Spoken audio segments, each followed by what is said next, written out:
Você que se prepara para a segunda fase do exame de ordem já deve ter pensado o que eu vou falar agora. Eu começo pela peça prático-profissional ou pelas questões discursivas?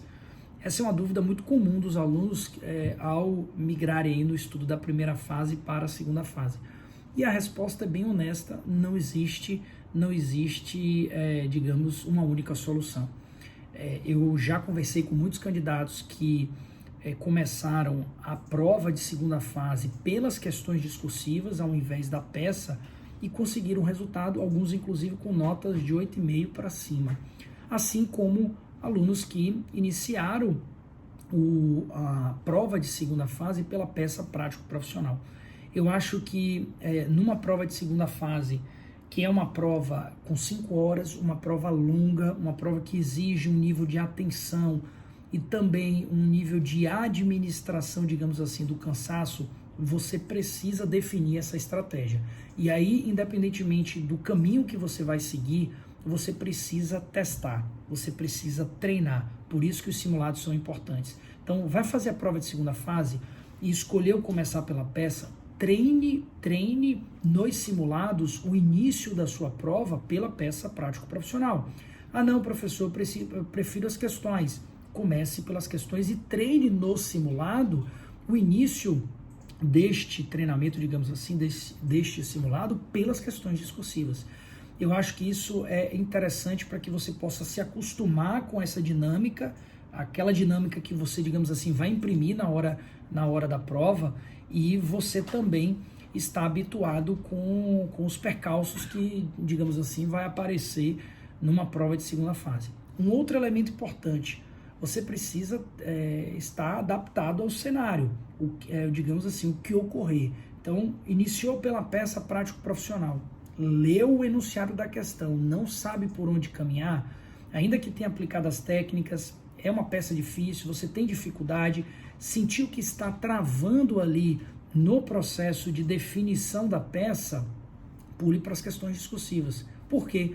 Porque pode ser que numa das questões discursivas você já tenha o conhecimento, já tenha a resposta ali, digamos, na ponta da caneta, e aí você vai resolver uma questão discursiva, você vai ganhar tempo, isso vai te trazer um pouco mais de segurança, vai baixar um pouquinho a adrenalina, você vai ter essa confiança para poder partir para resolver o restante da prova. Isso pode também ser aplicado com a premissa inversa, né? Comecei pelas questões, as questões estão bem difíceis, eu mudo para a peça. Eu só trago algumas recomendações. Administre bem o tempo, algo em torno de 2h30 para as peças, botaria mais ali 2 horas, 1h50, 2 horas para as questões discursivas e um tempinho final, eventualmente, que você tem ali de gordura, digamos assim, de margem de erro. Se você começou pela peça, já definiu a peça, já montou a estrutura da peça, não fique indo para as questões e retornando, porque você está naquele momento de concentração, aí você segue na peça.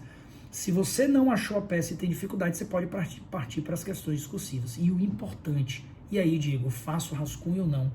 Não vai dar tempo de você fazer a prova toda. Rascunho, mas digamos assim, folha definitiva. Mas dá para você montar a estrutura, a espinha dorsal daquilo que você vai responder.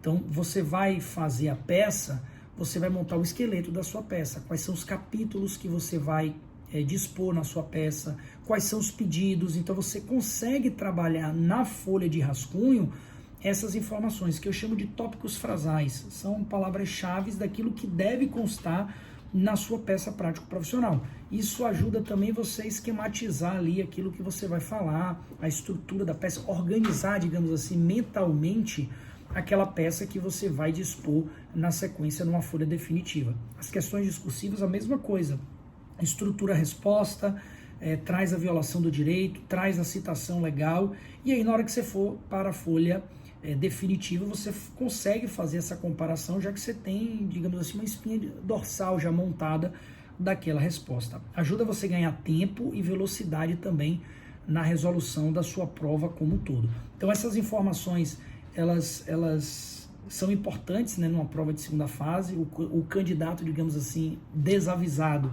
que não conhece isso, vai para a prova e vai testar essa realidade no dia.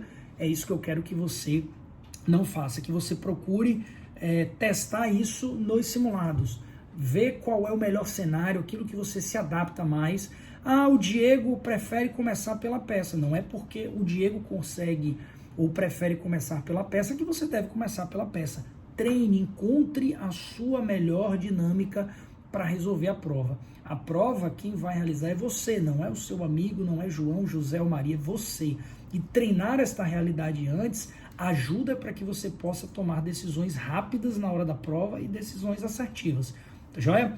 Se você gostou desse conteúdo, se inscreva no canal, ative as notificações para que você possa receber mais vídeos acerca de uma preparação para a segunda fase do exame da OAB.